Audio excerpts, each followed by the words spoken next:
दोस्तों, इस संसार में शायद ही कोई ऐसा प्राणी होगा जो सौभाग्यशाली नहीं बनना चाहता है, परंतु सौभाग्य को पाना हर किसी के बस की बात नहीं है।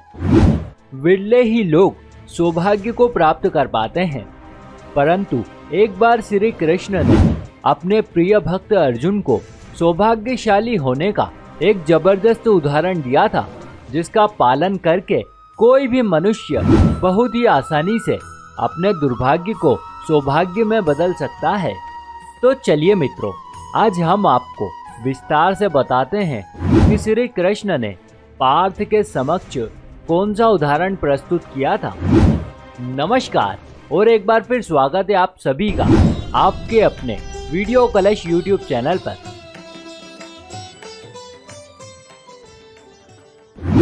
एक बार श्री कृष्ण और अर्जुन भ्रमण पर निकले।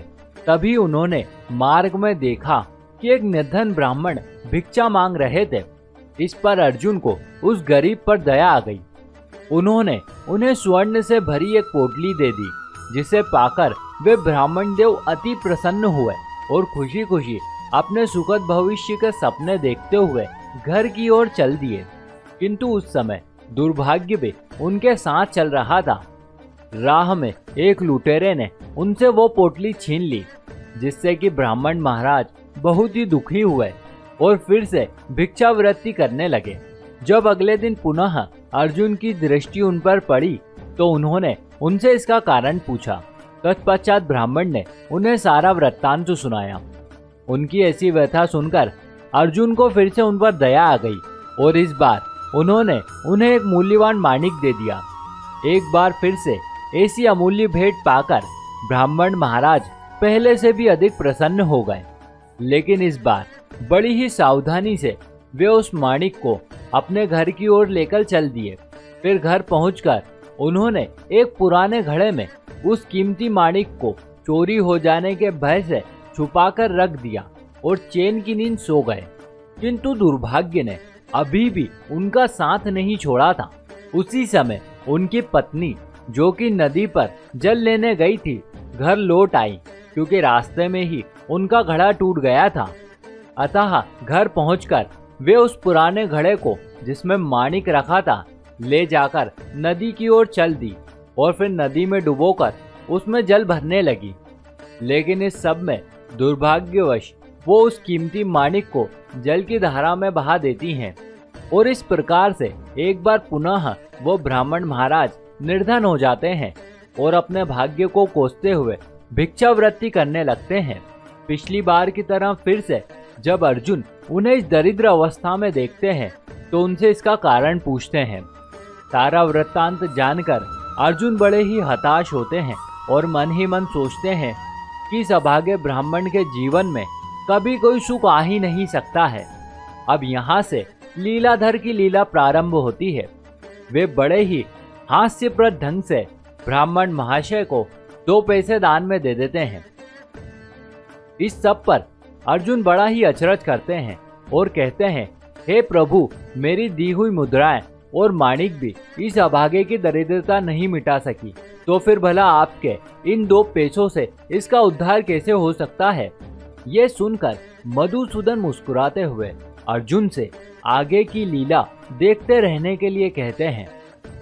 उधर वो अभागे ब्राह्मण देव ये सोचते हुए घर की ओर जा रहे होते हैं कि कहने का तो वे तीनों लोकों के स्वामी है, परंतु उनका मन इतना छोटा है कि पहले तो दान ही नहीं दिया और जब दिया भी तो इतना कम कि इससे एक व्यक्ति के लिए भोजन भी नहीं आ सकेगा।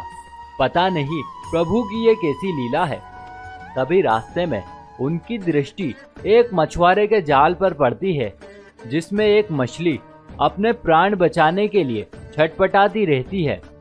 परंतु इससे पहले कि वो अपना दम तोड़े, ब्राह्मण महाराज को उस पर दया आ जाती है और वे सोचने लगते हैं कि दान में मिले इन 2 पैसों से पेट की आग तो बुझेगी नहीं, क्यों ना मैं इस मछली के प्राण ही बचा लूं। बस यही सोचकर वे उस मछली का सौदा कर लेते हैं और उसे अपने कमंडल में डालकर नदी में छोड़ने के लिए चल पड़ते हैं।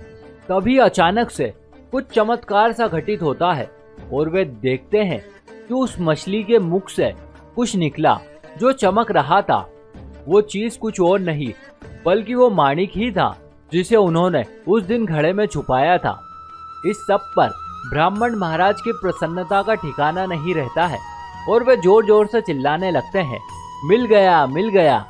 उसी क्षण भाग्यवश वहां से वो लुटेरा भी गुजर रहा था जिसने उनकी मुद्राएं लूटी थी। वो ब्राह्मण देव को ऐसे चिल्लाते हुए सुनता है तो इस भय से भयभीत हो जाता है कि ब्राह्मण देव ने उसे पहचान लिया है और कहीं उन्होंने राजा से इसकी शिकायत कर दी तो राजा उसे फांसी पर चढ़वा देगा। बस इसी डर से वो ब्राह्मण से रोते रोते क्षमा मांगता है और उन्हें लूटी हुई सारी मुद्राएं भी वापस दे देता है।